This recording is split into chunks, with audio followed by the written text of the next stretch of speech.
Hey guys, MyScience here, and today I am back in r/ProRevenge for day number 5. Already almost a week into this month.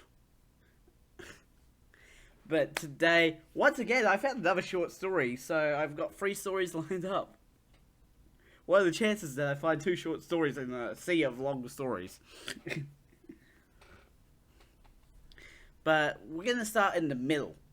Destroy my childhood, ruin my chance at college, and laugh when I said I was homeless. Cool. I'll ruin your fucking life. So I posted about a month ago about one experience with my mother and how I got paid revenge on her as a kid.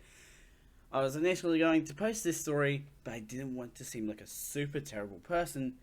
But after the response to the last post, I'll post the whole story, which is still somewhat ongoing. I apologize. The backstory is pretty long, but it's necessary to understand why I did what I did.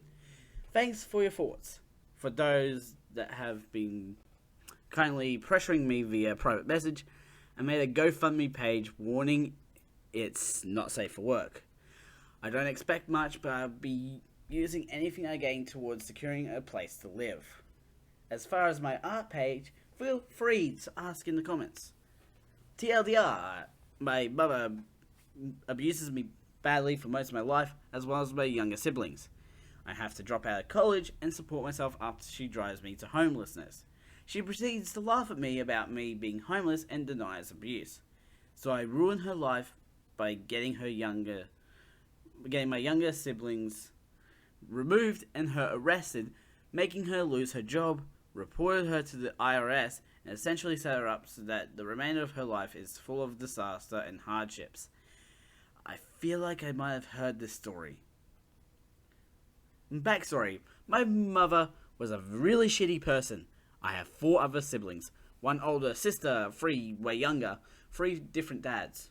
Before I was born, I'm a male by the way, my oldest sister was taken away from my mother when she was a few months old because she tried to stab/slice the father of my sister while he was holding her.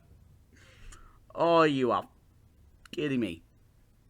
She lost custody and the dude left her. Older sister goes to live with her father's family in a different city. Cute little old me coming into this sexy world.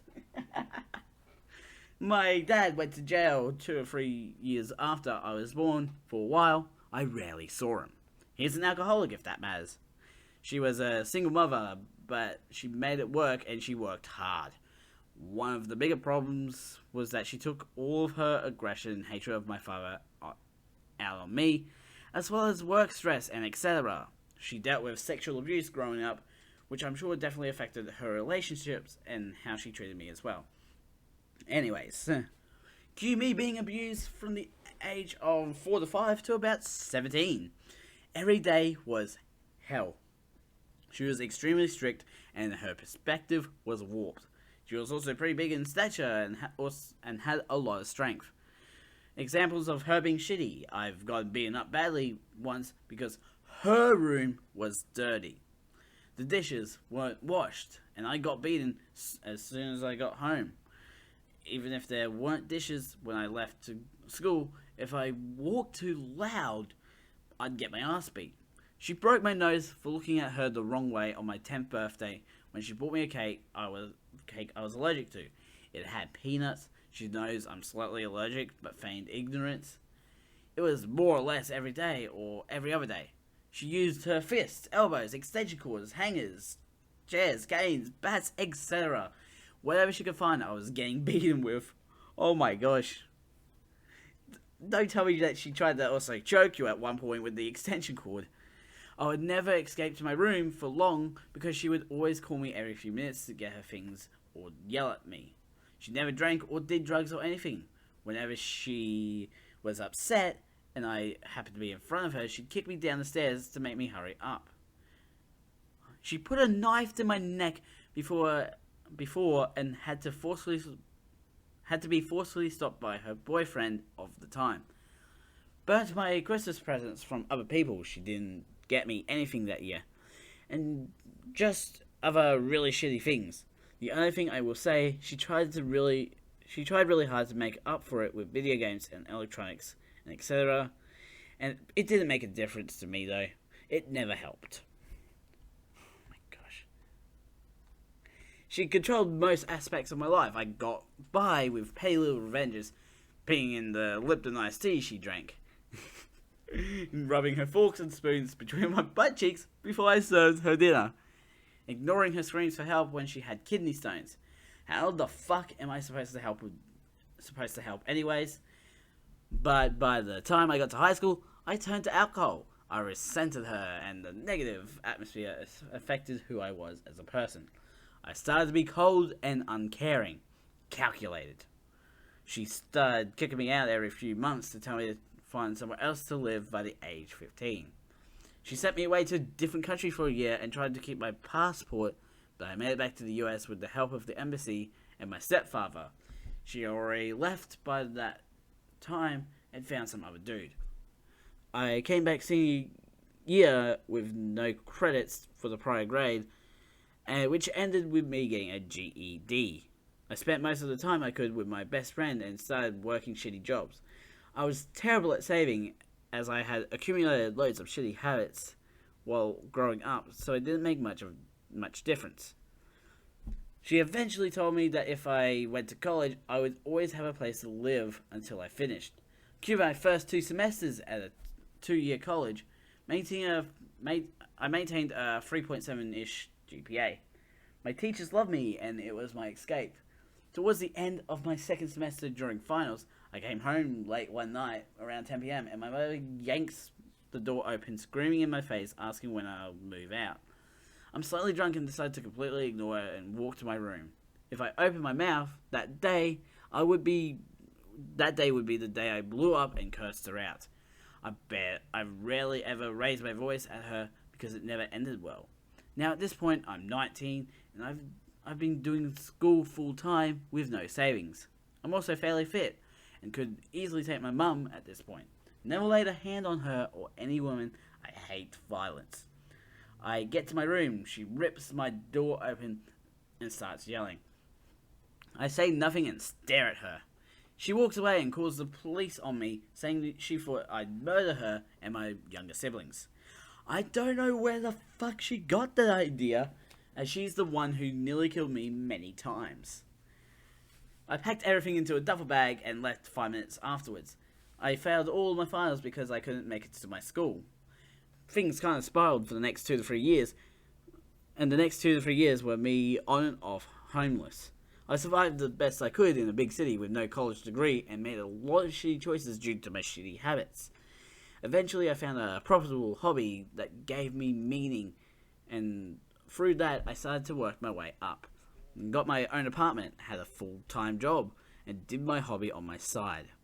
I hadn't kept contact with my mother at all, but my youngest sister, who was old enough to have a phone, found me on social media. So I saw photos and such. She didn't have it anywhere near as bad as she did get beaten occasionally. My mother reached out via email, all smiles, asking how I've been. Now guys, I've always been envious of the relationship most people have with their mums, so I give her a chance and give her a call. We talked for a few minutes and everything was civil, and it seems like things would be okay, but then she asked me what I'd been up to for the last few years, and I tell her honestly that I was homeless for a while and struggled a lot after what she did to me, but I worked my way out of it. She literally laughs. She laughed for a few seconds in a very condescending kind of chuckle, and then said, "I never did a thing to you, so you don't know what abuse is. It's your own damn fault you were homeless. So how about you?" But by that point I hung up. I was speechless and fuming. I don't know what abuse is? Okay, bitch. I've spent too fucking long letting you destroy my sanity. Now is the time. There was a few things my mother didn't know. One, I knew for a fact that current well-paying job she had was going on lies, as she never got her college degree and lied about it on a resume. 2, I had access to all of her email accounts and cloud storage accounts, since I was the one that set them up when I was younger and she never changes her passwords. Lastly, she definitely wasn't aware that from 13 years old and onto the last time she hit me, I took photos of all my bruises, marks, wounds, bloody noses, saving them to my computer and then Google Drive. On top of that, my little sister has been sending me photos via social media of the bruises she got from my mum. The first thing I did was compile all of those photos/videos into one folder. I then reached out to CPS in my city and explained that my siblings were being abused, how I was abused in the past, and that I had mountains of proof. Since I've called the cops on my mother before and the thing that happened with my older sister, there was immediately a home visit. They arrived almost a day later with the police, and coincidentally my mother was literally in the process of beating my younger sister when they were knocking. Through an emergency removal of all my siblings from the house, my mother getting arrested, though she was released hours later. I was getting a day-to-day play-by-play because my mother's best friend is a blabbermouth, and everything my mother said, she told her son, who relayed it to me without either of their knowledge. I sent CPS all the evidence, and there was a legit case against my mother now. The very next day, I emailed and then called up her job to inform them that she had lied, but having a very necessary college degree as well as current events in her life, which sparked a background check. She was 5 days later. Say adios to 75k and a blacklist in the only industry you know how to work.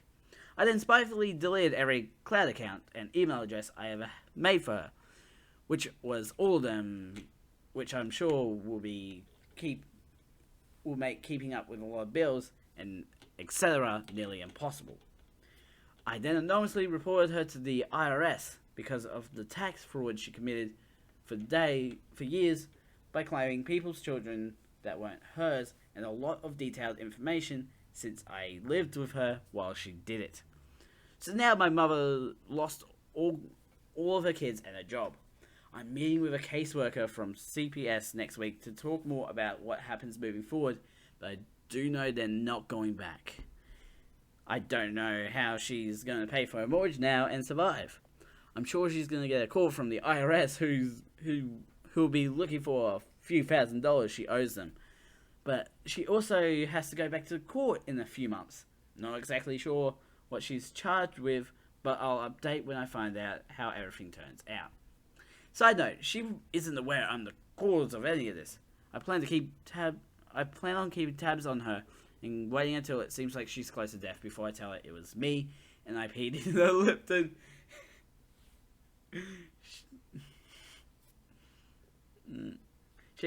Shit. I wasn't expecting this much attention. I'll try to individually reply to everyone because I hate ignoring people, but it's going to take a while, so here are just a few general things I felt I should add. I am psychologically not in the position to take care of my younger siblings or take on a parental role. I came very close to suicide 2 years ago, and I'm just trying to work on my alcohol problem and other habits that keep me in a cycle of instability. No, I haven't been to any programs or therapy. I don't think it'll help me in regards to my nearly constant apathy and etc.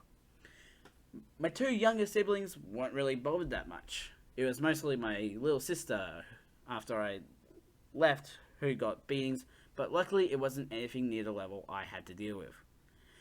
I'm also incapable of taking custody because I don't have an apartment anymore due to bad decisions while I made drinking recently. So I'm back to homeless, but I crash with a friend every once in a while. I am very well aware I am an influence on my younger siblings, and I'm trying to stay consistent with everything I'm doing. With doing everything I can to be a better, more stable person for them, so that maybe I can finally build a real relationship with someone in my family. I'm sorry to diss everyone who keeps wishing me more success. Aside from my little siblings, I have zero contact with anyone else in the family, and even then, it's been very rare because I had to avoid my mother to see them, and didn't want her knowing I kept in contact. Meeting my little sister after school, FaceTime, etc. The rest of my family were well aware of what she did and distanced themselves. I don't plan on reaching out to them as I'm not good at maintaining relationships with mostly anyone anyways. Okay, I'm not gonna read the rest of it because I feel like I've been reading for a long time. I'm just gonna move on to the first one that I have here, and then I'm gonna just end the episode after it. My revenge story almost killed a man. About 3 years ago, I was working in a pretty big factory. They hired through 5 different temp services, so the place was pretty much like a revolving door. People came and left without any warning. Sometimes it was hard just to find a familiar face. So when someone started stealing my lunches, everyone became a suspect. After falling victim to the lunchbox bandit for a week straight, I'm talking about 6 12-hour days with no lunch. Needless to say, the frustration spawned several evil plans, but I felt the Carolina Reaper would give me the fastest and most effective results. All I know was people was going to think twice before stealing lunches. I spent all night making the best steak fajitas for lunch the next day. I finally minced the Reaper peppers into a nice pico de gallo and topped my devil fajitas off. I carefully placed my fajitas into a Tupperware bowl, garnished them with cilantro and chives, and then covered them with a clear lid to display their beauty. The next morning, about an hour after I placed them in the fridge, a woman started screaming for help. I ran to the lunchroom to find the lunchbox bandit laying on the floor gasping for air. The Reaper peppers triggered an asthma attack, and he had to be rushed to the hospital. He never said anything, and neither did I until now. Nice. Just kill this dude with spice. I will say, I love a spicy story. But you nearly killed a person over this whole stealing food thing. Although, I guess that person is never going to steal from your lunch ever again. Nice. And all I can picture is him wearing a mask, like the balaclava. It's like with the cutout mouth and eyes. It's just on the floor, gasping for air.